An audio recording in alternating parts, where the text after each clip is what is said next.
are anxious about Hurricane Milton. It's perfectly normal. It's even expected. But there are things you can do to help ground yourself and lower the stress to a manageable level. Wink News health and medical reporter Amy Osher spoke with a licensed trauma counselor. She joins us in the studio with some tips.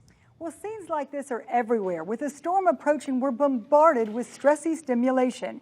It triggers a response in our central nervous system, but it doesn't have to spin out of control.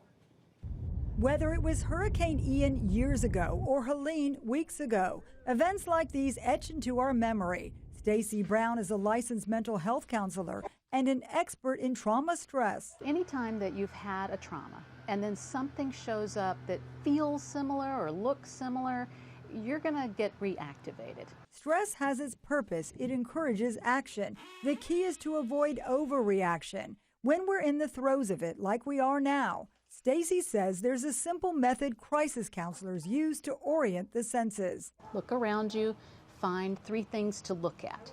I see a plant, I see something green, I see my blue couch. You know, really anchor yourself in what's present. Focus on what you can hear.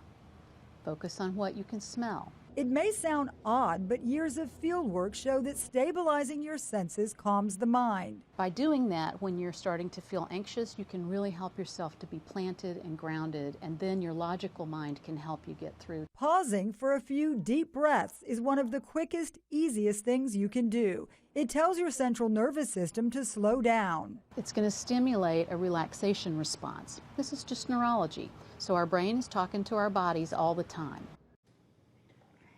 And Stacy is currently deployed in Steinhatchee, helping crisis counseling there after Helene. A few other tips she gave me today by telephone are, instead of loading up on sugar and salty snacks, add in some protein, which will give your body the fuel it needs. Also, while people may be tempted, don't overindulge in alcohol, because that can actually exaggerate anxiety. Back to you. Yeah, good tips. Also, maybe staying off social media these days as we head into the storm. If you